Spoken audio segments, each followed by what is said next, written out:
అందరికీ నమస్కారం అండి. తల్లికి వందనం పథకానికి సంబంధించి మీకున్న అన్ని డౌట్స్‌కి ఈ వీడియో ద్వారా సమాధానం అయితే ఇవ్వాలనుకుంటున్నాను. పై అధికారుల నుంచి వాయిస్ మెసేజ్ అయితే ఒకటి రావడం జరిగింది. ఈ వీడియో మీరు ఫుల్‌గా చూసినట్లయితే వాళ్ళు తల్లికి వందనం పథకానికి సంబంధించి ఉన్న అన్ని డౌట్స్‌కి సమాధానం అయితే ఈ వాయిస్ మెసేజ్ ద్వారా మనకైతే ఇవ్వడం జరిగిందండి. పూర్తిగా చూడండి వీడియో అయితే మీకు అన్ని ప్రశ్నలకు సమాధానం అయితే దొరుకుతుంది.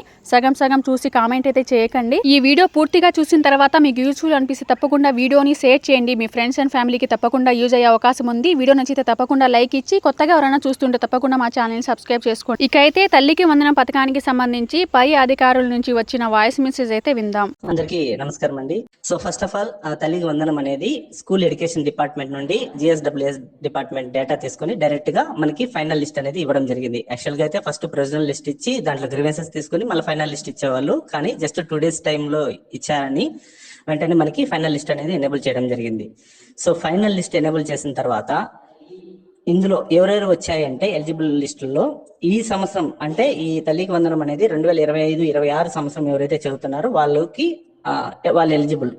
సో 1వ క్లాస్ నుండి 9వ క్లాస్ ప్రీవియస్ ఇయర్ చదివి ఉండాలి. ప్రెసెంట్ ఇయర్ అయితే 2వ క్లాస్ 2 నుండి 10వ తరగతి చదువుతున్న వాళ్ళకి, అదే విధంగా ఇంటర్మీడియట్ సెకండ్ ఇయర్ చదువుతున్న వాళ్ళకి ఇప్పుడు ఫైనల్ ఎలిజిబుల్ లిస్ట్ లో పేరు అనేది రావడం జరిగింది. సో ఇంకో లిస్ట్ వస్తుంది. అందులో ఎవరైతే ఈసారి 1వ తరగతిలో జాయిన్ అవుతారో వాళ్ళ లిస్టు, అదే విధంగా ఎవరైతే 10th పాస్ అయిపోయి ఇంటర్ ఫస్ట్ ఇయర్ జాయిన్ అవుతారో వాళ్ళ లిస్టు ఇవ్వడం జరుగుతుంది.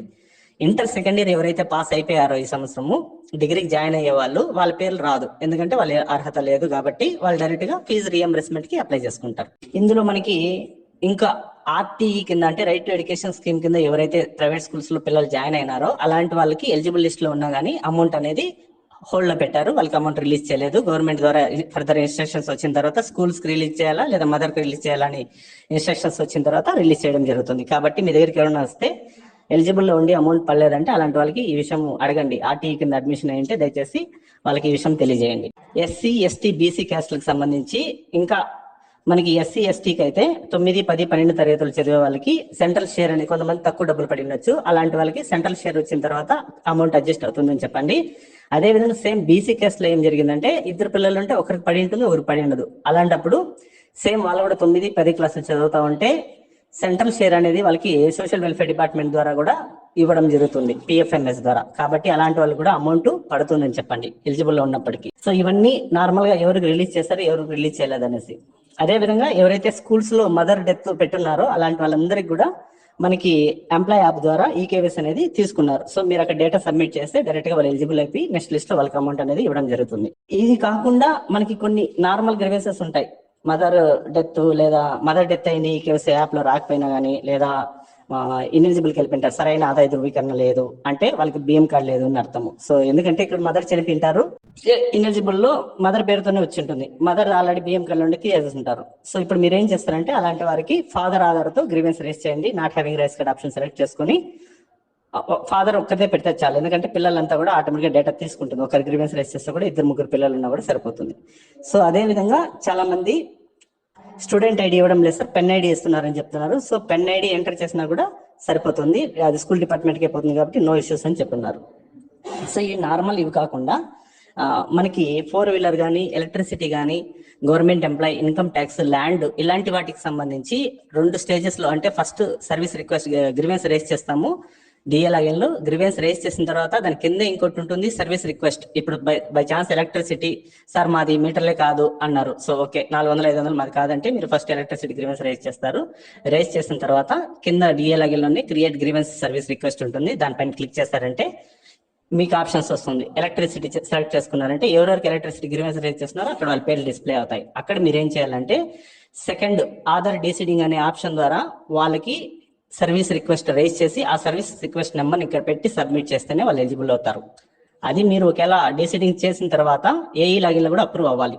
అయిన తర్వాతనే అది వెరిఫై చేసి వాళ్ళకి డబ్బులు పడతారు. Same government employee, income tax వాళ్ళకి, ల్యాండ్ వాళ్ళకి మీరు రిక్వెస్ట్ రేస్ చేసినా కానీ ఫర్దర్ అది ఇప్పుడు గవర్నమెంట్ ఎంప్లాయీ, ఇన్కమ్ ట్యాక్స్ కి మీరు ఫస్ట్ గ్రీవెన్స్ పెడతారు, తర్వాత డిఏ లాగిన్ లోనే సంబంధించిన ప్రూఫ్లు పెట్టి సర్వీస్ రిక్వెస్ట్ రేస్ చేస్తారు. ఆ తర్వాత అది వెల్ఫేర్ లాగిన్ కి వస్తుంది. మన ఎన్బిఎం లాగిన్ లో గ్రీవెన్స్ అప్రూవల్ అంటుంది, అక్కడికి వెళ్ళారంటే మీకు పెండింగ్ ఉన్న షో చేస్తాయి. అక్కడికి వెళ్ళి మీరు కూడా ఫర్దర్ డాక్యుమెంట్స్ పెట్టి సబ్మిట్ చేస్తే విఆర్ఓ లాగిన్ కి వెళ్తుంది. విఆర్ఓ అప్రూవ్ చేస్తే ఎంఆర్ఓ వెళ్తుంది, ఎంఆర్ఓ నుండి డైరెక్ట్ గా జేసీకి వెళ్తాయి. అక్కడ అప్రూవ్ అయితేనే వాళ్ళకి తల్లికి వందనం అనేది పడుతుంది. సో ఇదన్నీ గమనించగలరు. ఇది సెకండ్ స్టెప్. ఏదైతే మనకి income tax, electricity, government employee ఉన్నారో వాళ్ళకి. ఇంకా 4-వీలర్ కి ఎవరైతే రిక్వెస్ట్ రైజ్ చేస్తున్నారో, సార్ ఈ 4-వీలర్ మాది కాదు, మా ఇంట్లో ఎవరికి లేదని, అలాంటి వాళ్ళకి డైరెక్ట్ గా డిస్ట్రిక్ట్ ట్రాన్స్పోర్ట్ ఆఫీస్కి వెళ్ళిపోతుంది. అక్కడ నుండి వాళ్ళు వెరిఫై చేసి అప్రూవ్ చేస్తే సరిపోతుంది. ఇక్కడ ముఖ్యంగా four wheeler, income tax, government employee, land, ఇలాంటి ఇష్యూస్ అన్ని కూడా ఎవరి పేర్లు అయితే చూపిస్తా ఉందో వాళ్ళతోనే గ్రీవెన్స్ రైజ్ చేయాలి. ఇది కాకుండా మామూలుగా మనకి నార్మల్ హౌస్ హోల్డ్ ఇష్యూస్ కానీ, లేకపోతే రైస్ కార్డ్ ఇష్యూస్ కానీ, వీటికన్నిటి కూడా మీరు మదర్ తోనే రైజ్ చేయాలి. సో ఇది ఫర్దర్ ఏదైతే మనకి MRO, VRO welfare, VRO, MRO, JC వరకు వెళ్తాయి. ఇక్కడ వచ్చి ప్రాపర్ ప్రొసీజర్స్ కాబట్టి ఎవరి పేర్లు అయితే గవర్నమెంట్ ఎంప్లాయీ ఉందో, ఎవరైతే 4-వీలర్ ఉందో, ఎవరైతే ఇన్కమ్ ట్యాక్స్ ఉందో, ఎవరైతే ఎలక్ట్రిసిటీ ఉన్నారో వాళ్ళ పేర్లతోనే రేస్ చేయాలి. సో ఫర్దర్ చాలా మంది అడుగుతున్నారు, సార్ ఆశా వర్కర్లు ఎలిజిబుల్లా, అంగన్వాడీ వర్కర్స్ ఎలిజిబుల్లా? వాళ్ళు క్లియర్ గా ఇన్స్ట్రక్షన్స్ ఇదే డౌట్ రేస్ చేయడం జరిగింది. ఆశా వర్కర్స్, అంగన్వాడీ వర్కర్స్ ఎవరైతే రూరల్ సెక్రటరీ ఎక్కడైతే సచివాలయం మ్యాప్ అయి ఉన్నారో ఆ సచివాలయం రూరల్లో ఉంటే వాళ్ళకి 10,000 కంటే ఎక్కువ ఇన్కమ్ ఉంటే వాళ్ళది ఆటోమేటిక్ గా ఇనెలిజిబుల్ లిస్ట్ లో పెట్టారు. సేమ్ అర్బన్ లో ఉంటే 12,000 కంటే మంత్లీ ఇన్కమ్ ఎక్కువ. ఈ డేటా అంతా గవర్నమెంట్ దగ్గర ఉంది, వాళ్ళకి మంత్లీ ఎంత శాలరీ వస్తుందని. సో 10,000, 12,000 కంటే ఎక్కువ ఉన్న వాళ్ళు దయచేసి ఇనెలిజిబుల్, వాళ్ళు మనం ఎలిజిబుల్ కూడా చేయలేము, ఆ విషయం వాళ్ళకి చెప్పేసేయండి. నెక్స్ట్ ఇంకోటి, చాలా మంది సార్ ఇప్పుడు రీసర్వే జరిగింది, జాయింట్ ఎల్పిఎం ద్వారా చాలా చూపిస్తుంది ల్యాండ్ అంటే, ఈ దృష్టి కూడా వాళ్ళకి తీసుకొని వెళ్ళడం జరిగింది. సో ల్యాండ్ ఇష్యూస్ ఉన్న వాళ్ళకి ఫస్ట్ మీరు గ్రీవెన్స్ అనేది రేస్ చేసేసేయండి. రేస్ చేసిన తర్వాత గవర్నమెంట్ జాయింట్ ఎవరికైతే ఇలా ఎల్పిఎం ఉందో వాళ్ళందరికీ కూడా ఇష్యూస్ రిజాల్వ్ చేసి వాళ్ళని ఎలిజిబుల్ చేయడం జరుగుతుంది. Next unknown persons, government employees లేదా వేరే వాళ్ళ వల్ల వీళ్ళు ఇనెలిజిబుల్ అయిపోతున్నారన్నారు.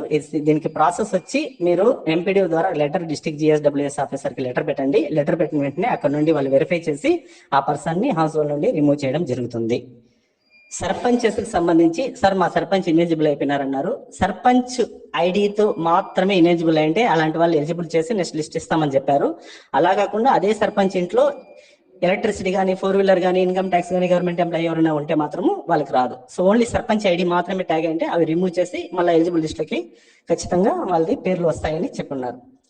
ఇంకోటి మనం రిక్వెస్ట్ అడగడం జరిగింది, సార్ మదర్ ఫాదర్ ఇన్యాక్టివ్ లో ఉంది ఎన్పిసిఐ, వాళ్ళకి లేరు, ఫారిన్ కంట్రీస్ లో ఉన్నారు, గ్రీవెన్స్ రేజ్ చేయాలంటే మదర్ మైగ్రేషన్ ఆప్షన్ లేదని చెప్పినారు. సో ఆ ఆప్షన్ యాడ్ చేయమని అడిగినాము. ఆ ఆప్షన్ గవర్నమెంట్ దగ్గర నుండి పర్మిషన్ తీసుకొని వీలైతే యాడ్ చేస్తామని చెప్పినారు. సో ఆ ప్రాబ్లమ్ ఇష్యూ రిజాల్వ్ అయిపోతుంది. సో దయచేసి ఇంకెవరికైనా డౌట్స్ ఉంటే ఇది తప్పించి వేరేది అడగండి. విన్నారు కదండి, వాయిస్ మెసేజ్ అయితే తల్లికి వందనం పథకానికి సంబంధించి ఆల్మోస్ట్ ఆల్ అన్ని డౌట్లకి సమాధానం అయితే పై అధికారుల నుంచి రావడం జరిగింది. ఈ వీడియో చూసిన తర్వాత ఇవి కాకుండా వేరే ఏమన్నా ఉన్నట్లయితేనే మీరు కామెంట్ బాక్స్లో కామెంట్ చేయండి అని తెలుసుకొని సమాధానం ఇచ్చే ప్రయత్నం అయితే చేస్తామండి. ఈ వీడియో నచ్చితే మాత్రం తప్పకుండా మీ ఫ్రెండ్స్ అండ్ ఫ్యామిలీకి షేర్ చేసి వీడియోకి ఒక లైక్ ఇవ్వండి.